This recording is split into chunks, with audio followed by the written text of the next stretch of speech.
Today, we shall talk about political organization, state and stateless societies, form of government and law. Firstly, we will discuss about the political organization.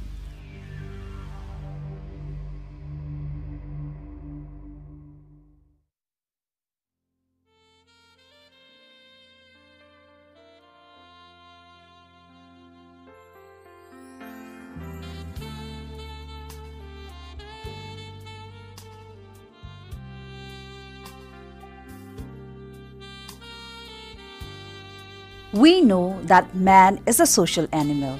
He does not live in isolation, but in group.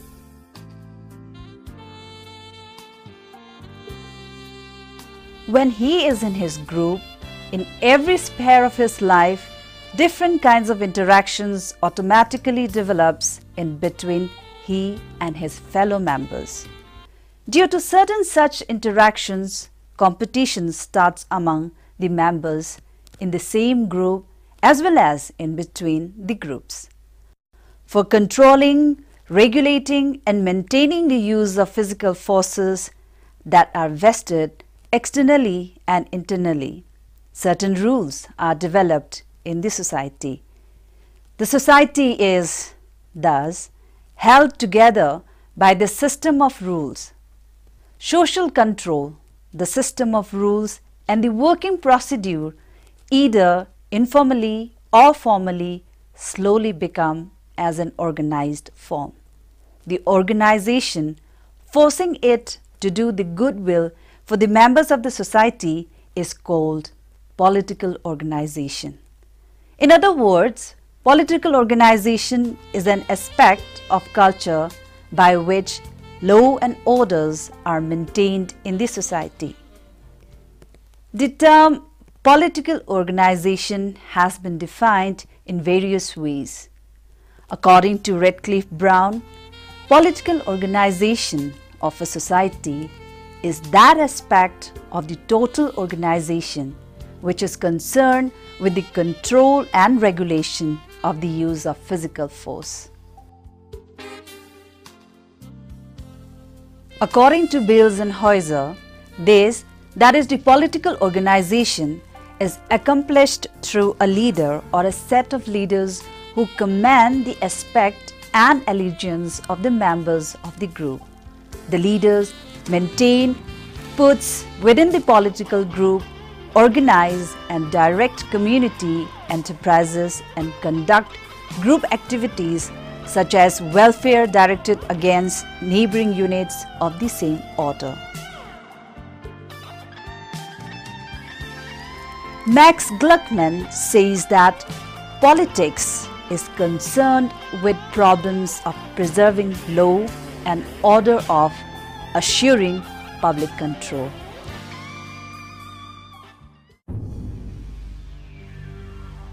Now, coming to the types of political organization in primitive societies. Fords and Evan Pritchard have classified political systems into two types, stateless and state. These two terms are synonymously used as acephalous, a Greek word for without a head, society and cephalous society.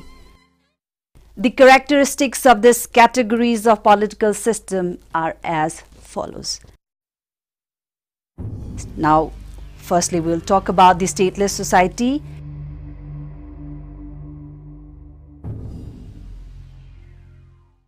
The stateless societies lack centralized authority, administrative machinery, and judicial institution. In short, they lack a government, and in them there are no sharp divisions of rank, status, or wealth.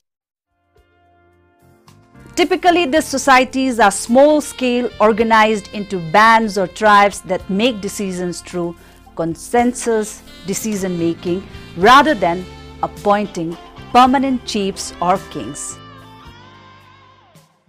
It is the segmentary lineage system which regulates political relations between territorial segments. The societies are simple and consist of a single cultural group that is culturally homogeneous. In stateless societies, it is the equilibrium between a numbers of structurally equivalent segments that maintains the political system. It is the keen group force that maintains order and serves as the locus for social control.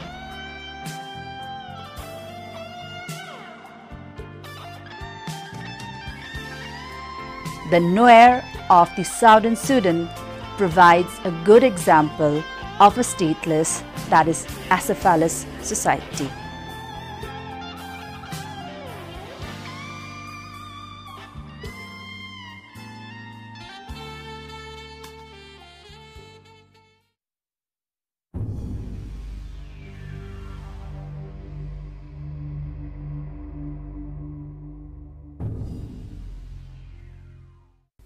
Coming to the state society, the state societies have centralized authority, administrative machinery and judicial institution. In short, a government, and in which cleavages of wealth, privilege and status correspond to the distribution of power and authority. It is the administrative organization which primarily regulates political relations between territorial segments in state societies. State societies are culturally heterogeneous and comprise an amalgam of culturally diverse groups. It is the balance between different parts of the administrative organization that maintains the political system. There is a balance between power and authority on one side and obligation and responsibility on the other. In state societies, it is the military force which is the constituted judiciary machinery that maintains order.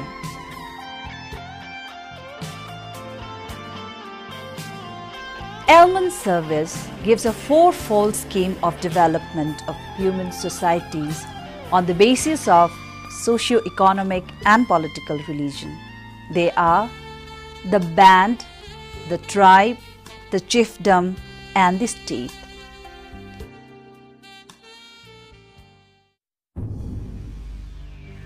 Let us discuss about the band.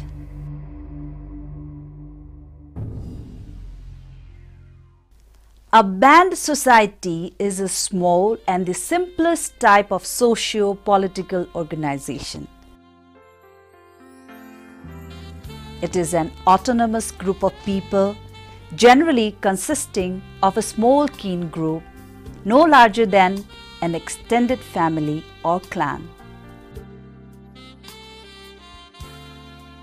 In his book, The Notion of the Tribe, 1972, Morton Fried defined bands as small, mobile and fluid social formations with weak leadership that do not generate surpluses, pay taxes or support a standing army.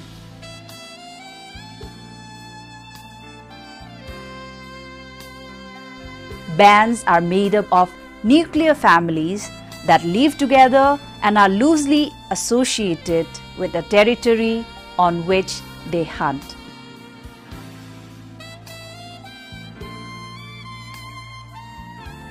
Social order is maintained through the informal mechanisms of gossip, ridicule and avoidance. In other words, through public opinion,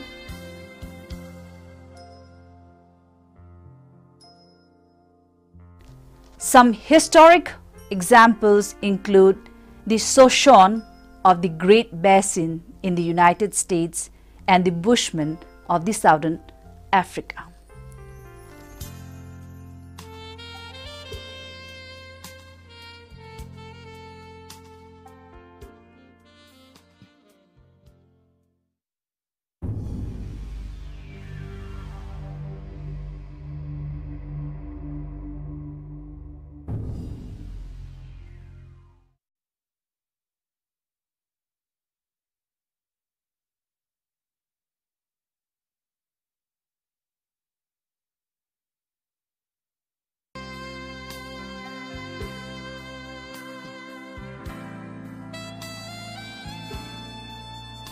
The tribe is, of course, a larger society and tied together by familiar bonds.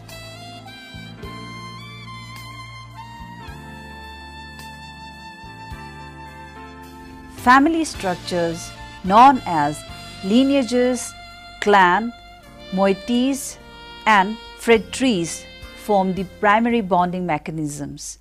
The local groups that compose a traditional tribal society are communal and strongly social, with members linked by kinship ties. Leadership is personal, charismatic, and for special purposes. Only in tribal society there are no political offices containing real power, and a chief is merely a man of influence, a sort of advisor. Good examples of tribes are the Yanomami of Brazil and Venezuela and the Kapauku Papuans of Indonesia.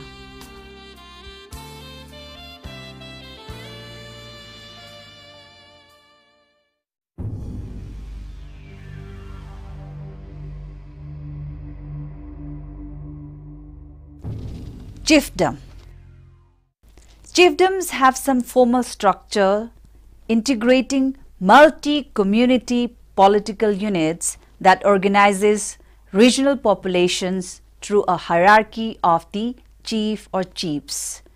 Chiefdom is a form of political system or social organization more complex than a tribe or a band society and less complex than a state or a civilization. It is a level of political integration in which a society has a more or less permanent political leader, that is, a chief, but no bureaucracy or professional administrators. The chief provides direction and authority for the society as a whole. Sometimes there is an advisory council as well. Robert L. Carneiro defines chiefdom as an autonomous political unit comprising a number of villages or communities under the permanent control of a paramount chief. Chiefdoms are characterized by pervasive inequality and centralization of authority. At least two inherited social classes, that is the elite and commoner, are present, although an individual might change social class during a lifetime by extraordinary behavior. A single lineage or family of the elite class becomes the ruling elite of the chiefdom with the greatest influence, power, and prestige. The classic examples of chiefdom political systems are found among the Tahitians of Polynesia and the Asante of Ghana.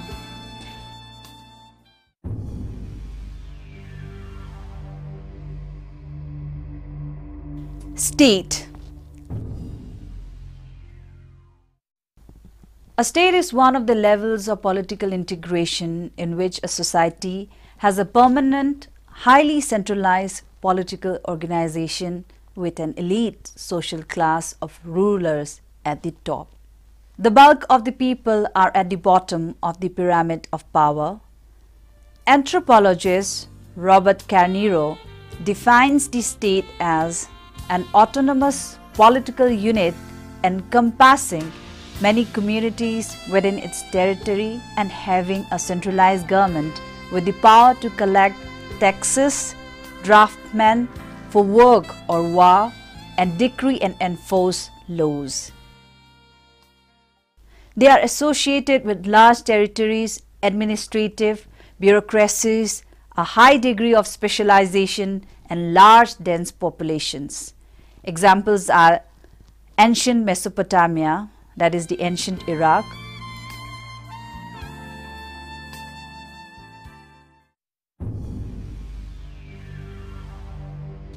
the form of government.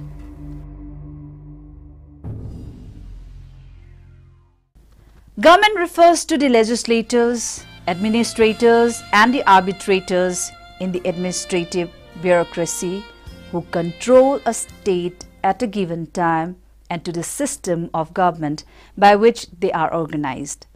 According to some anthropologists, including Morgan, a primitive society has no government. However, most of the modern anthropologists do not agree with this view. The following form of governments may be observed in different primitive societies. They are oligarchy, monarchy, gerontocracy, democracy, theocracy.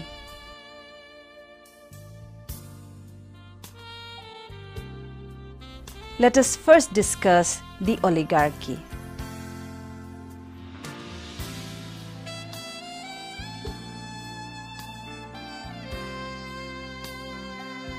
An oligarchy is a form of government in which most of the political power effectively rests with a small segment of society, typically the people who have the most wealth, military strength, ruthlessness, or political influence.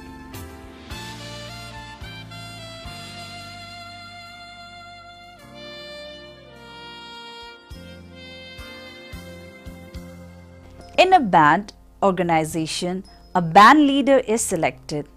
He may be the chief of the band, the man with skills on hunting and war, eloquence and wisdom is chosen as their leader.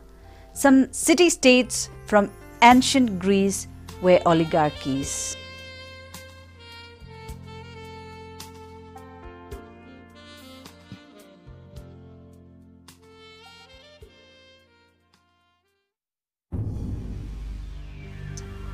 Next, monarchy.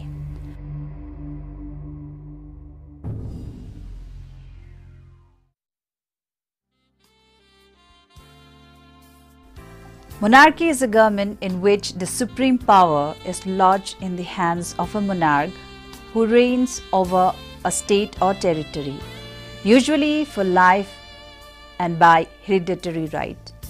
In current usage, the word monarchy generally refers to a traditional system of hereditary rule.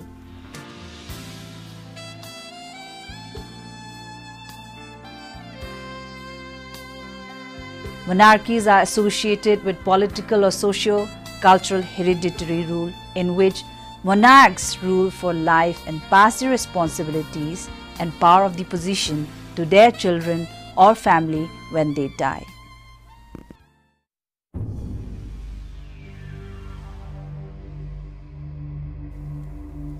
Talking about gerontocracy.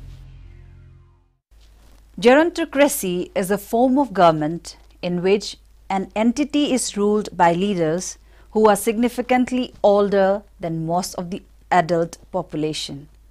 Often, the political structure is such that political power within the ruling class accumulates with age, so that the oldest hold the most power. In this system, the elders rule the entire boundary of the community. Elders are expected to take decisions, and as a result, they have to spend much of their time in the discussion of public affairs. The executions of decisions taken by elders are vested to the younger age group. Now, let us talk about democracy.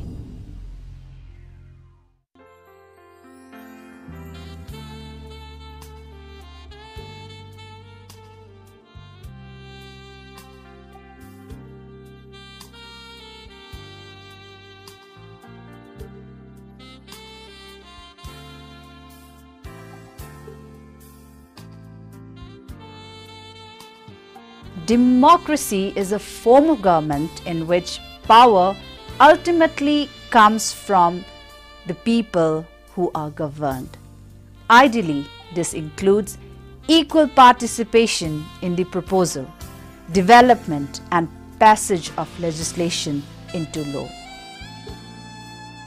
It is a government which depends on the consent of the governed, that is, of the people.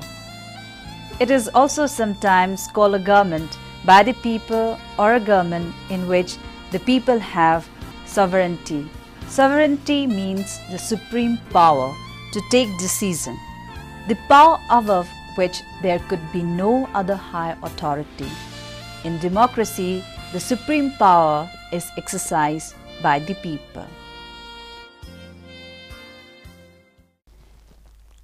Let us talk about the theocracy.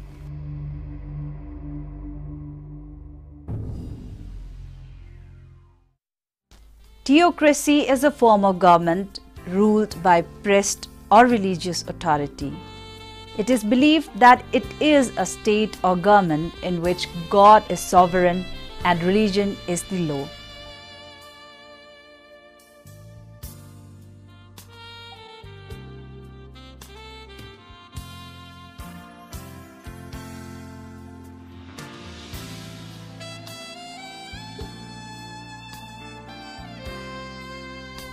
The head of the authority takes all religious and political responsibility.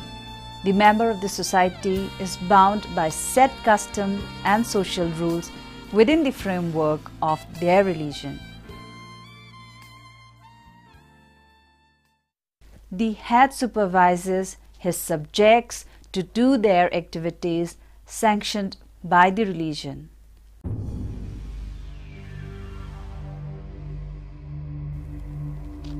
Law. Some sort of political organization is necessary to keep a control over the behavior of the members of every society. This political organization makes laws of different kinds for the behavior of the members. Different scholars have given various definitions.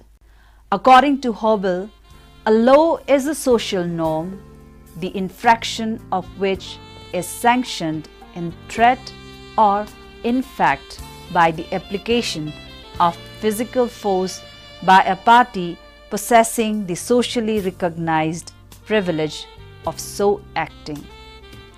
According to Bronislaw Malinowski, law is the obligation of one person and the rightful claim of another, sanctioned not by mere psychological motive but by a definite social machinery of binding force based upon mutual dependence.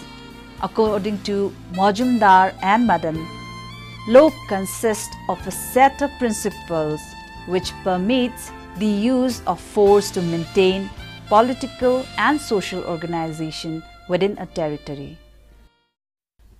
From the above definitions, it can be said that law of a society is a body of principles which underlay its activities as a state and also permit the use of force to maintain political and social organization within a territory.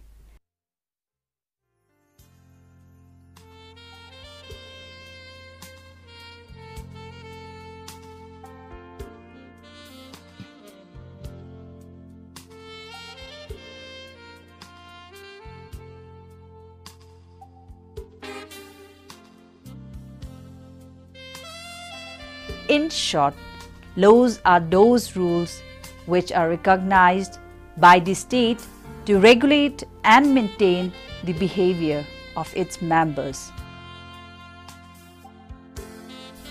Law is called an institution because it has a sanction behind it.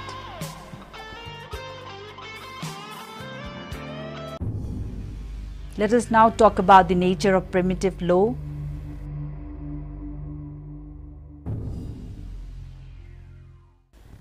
Some people thought that since primitive people mostly kept quarreling among themselves, there must have been only criminal law applicable to them. But an anthropologist, Levy, has shown that in primitive societies there are civil laws also along with criminal laws, because there are some working principles in primitive societies about their mutual relations, rights of property and many other things due to different social situations of different individuals. These are some of the basic nature and characteristic of primitive law. They are: firstly, primitive law is based on clan or bond of kinship. Secondly, primitive law is very much similar to moral principles and public opinion, that is, it is based on customary law and usages.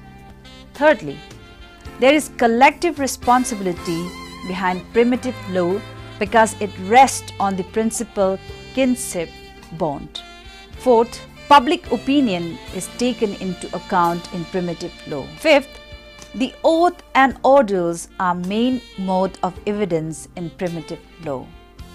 Sixth, punishment is awarded in the shape of fine, compensation to the aggrieved party, communal feast, etc. And the last, breach of law is taken as to affect not only to an individual but also to the whole tribal society.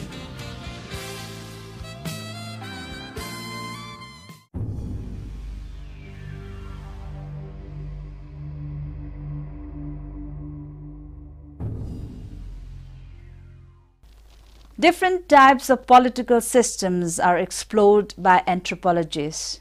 Through detailed ethnological research, it is found that specific type of political and legal systems have been influenced by various social conditions. To analyze different forms of political systems, anthropologists classified societies into state and stateless societies and also bands, tribes, chiefdoms and states. It is also noticed that ethical norms, public opinion, kinship bond and collective responsibility are the ingredients of primitive law.